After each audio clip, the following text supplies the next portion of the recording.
welcome again to Cine Chat. I hope everyone had a great Thanksgiving, is recovering from their food comas. Alright, so I'll start off by talking about Now You See Me. It's a movie that was just announced not too long ago. It has a trailer out already. A lot of big names in this movie, as well as, Jesse Eisenberg as well, and along with some other ones. Jake Gyllenhaal as well in this. Yeah, Morgan Freeman, Amanda Seyfried. Yeah, there you go. There's a lot of them. The director is Louis Leterrier. Leterrier. I don't know how to pronounce that. I think it's French. No, whatever. He directed The Incredible Hulk, Transporters, and Clash of the Titans. Clash of the Titans, yeah. I mean, not an amazing director, but not a bad actor. So this movie, it seems like it'd be going the right direction at least. Yeah, I mean, he doesn't have amazing work, but with the actors, right, they can excel. Right, exactly. And the plot seems pretty cool too as well. It's about basically illusionists who are bank robbers, and they give their money to the audience after watching the shows and whatnot. And I don't know exactly where they're going to go with this because the tricks they pull off are pretty crazy in the movie. So I don't know if they're going to be like they're actually magic, or they have this some kind of device, or there'll be some kind of twist to it, I'm sure, in the end, or they explain how that works and whatnot. Overall, I think the big playoff at the end is going to determine whether or not it's going to be a good movie or worth watching. Worth watching or not. Yeah, it's like a really high concept movie that hopefully delivers on what it promises through the trailers. Right, exactly. The trailers promise a lot, and the content needs to back it up. It's really, if it does, then it'll be a great movie, I think. I think so too. The next movie on our list is Jack the Giant Killer. It's directed by Bryan Singer, director of Usual Suspects, X-Men, and Superman Returns.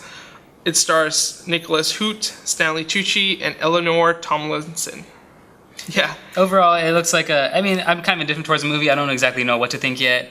I'll just have to kind of see where it goes. The director is, he's a pretty good director, but I'm just really exhausted by all the dark fairy tale adaptations that are happening right now. Grim fairy tales, Hansel and Gretel coming out as well and everything. Yeah. It was really going overboard, and I'm not really too into them. It doesn't seem like a lot of people are too into them. I don't know why they're kind of trying to making a fad out of it when it's really not. But yeah, I think it's just because Alice in Wonderland was such a huge hit with the fans that they're just trying to rake in all the money that they can get. Right, well, that's what it's all about for them. But as far as it goes, it's not too much hype behind it for me. If you're hyped about it, so be it. But yeah, we'll just have to see where it goes exactly. Right. Yeah. Another movie on our list is going to be Epic. It's from Blue Sky Studios, directed by Chris Wedge, the guys that brought you Ice Age, Robots, and Horton Hears a Who. The animation looks fantastic in this movie, right? Right, yeah. I did see the trailer for it in 3D when I was going to see Life of Pi. The 3D trailer for it just seemed like the 3D really fit in well with the movie. The animation was great. The 3D, it really plays off well with the whole fantasy aspect of it. It immerses you into that. It really immerses you into the world a lot more, I think. So 3D, I think, plays off a little bit better in this one. I don't like 3D particularly, but for this movie, it seems like it goes out pretty well. It seems like a movie, it's kind of like Ferngully and Avatar. Yeah, like a crossbreed between, almost. Like, if they had kids or something. Exactly. If the movies had kids, this would be it pretty much. Yeah. So it could be good. It looks pretty epic. I mean, the trailers got me emotionally attached to it. But the only thing I saw wrong with it was the snails. They come off and they just kind of ruin the tone that it sets up for itself. It's a whole fantasy vibe, and all the characters seem very fantasy oriented, and then they have like snails just kind of thrown in there, like one of the animals that you don't associate with fantasies at all, really. Yeah, it's usually a big problem with Blue Sky Studios. They tend to cater to the kids a lot more. I mean, I know their animation is for kids, but you should have a family-oriented movie that everyone can enjoy. Exactly, that's what you go to the movies for, to see with your kids, and you can enjoy it too. Yeah, but it doesn't look too bad, I guess. And it has some big name. Voice actors. I know how much you love that. Okay, Beyonce, Colin Farrell, and Josh Hutcherson.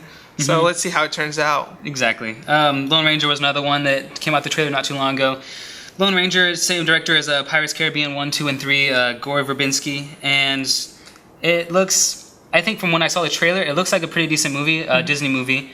But it does seem like it's pretty action-packed from the trailer, and that's it. Johnny Depp, he seems like he's playing the same kind of character he's used to. Is he playing himself again? He's playing, exactly, just the weird guy that he seems to be. Just he doesn't even have any lines in the trailer, but just from his facial animations, you can tell that. He's going to play that quirky side character. That's I'm hoping he brings a little more to the table this time than he usually does, but we'll have to see, I guess. Yeah, to each his own, right? Yep, exactly. The Hobbit's about to come out. I know everybody's excited about that. The internet's on a riot.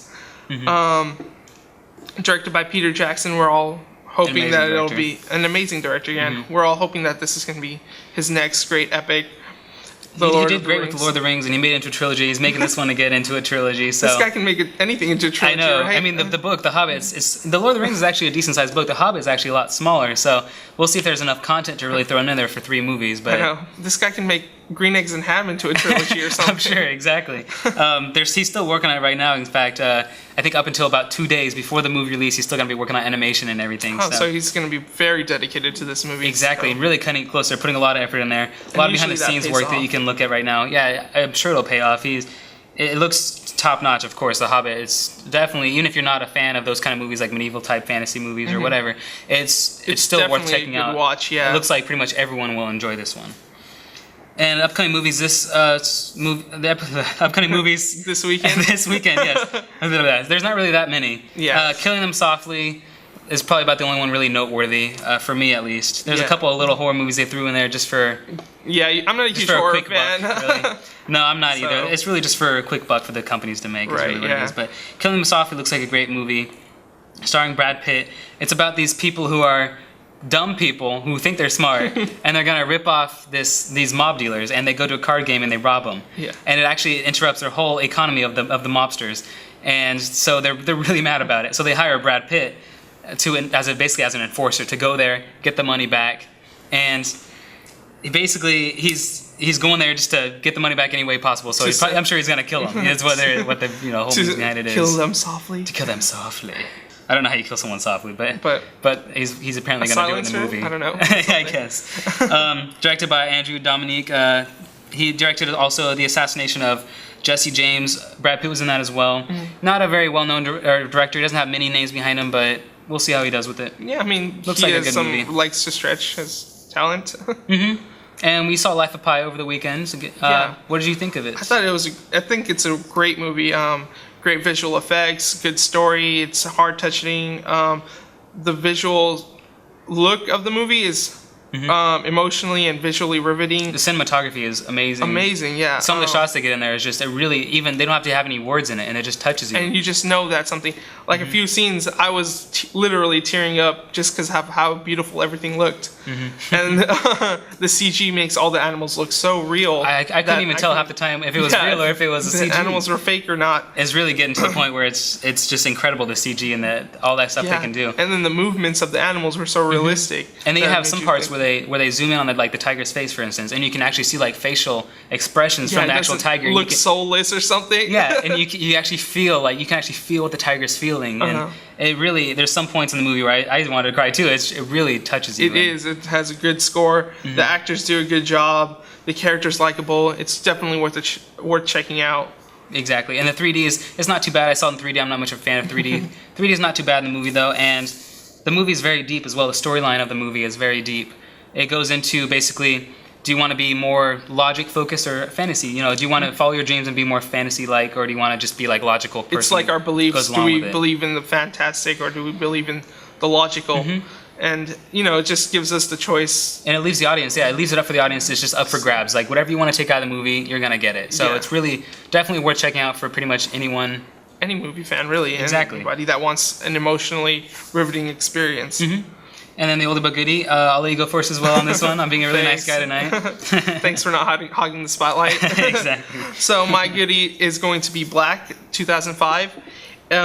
It's an Indian movie. It kind of ties in with Life of Pi because it is an Indian movie with Indian people in it. I know a lot of people haven't seen it, especially I haven't even heard of it myself. So it's definitely worth. It was a critically acclaimed movie in India. It was directed by Sanjay Leela Bhansali, starring Amitabh Bachchan and Rani Mukherjee.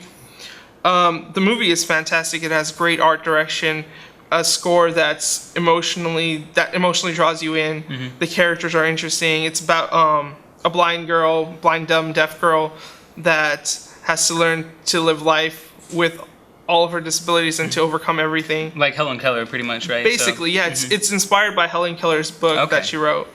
So it's definitely worth checking out. It's one of my all-time favorite movies. Great suggestion too, because I haven't even heard of it myself. So I'll definitely have to give a look on that one. Hopefully. Cold Soul is the mention I want to throw in there. It's directed by Sophie Barthez. It came out in 2009, so not that old. I mean, it's still like pretty much in its toddler ages, but for the movie industry, yeah, in movie industries, 1 year is like almost a lifetime. Exactly. So I mean, yeah, it's getting there, I guess. But Paul Giamatti is the main star in this one. He actually plays as himself in the movie, and he plays as an actor who really he can't deal with his emotions, so he has them taken out. He has his soul taken out, actually, is what it is. So he can be a better actor, really, is what. And he figures out after doing that he has no emotions left, and he can't act anymore.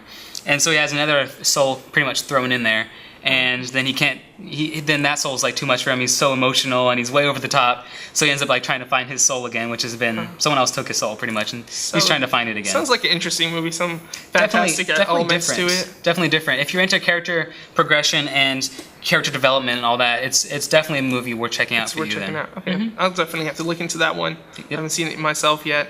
So that, I guess, concludes our episode. Wraps it up. Hopefully to see you guys next week on Cine Chat. Have a nice day. Great.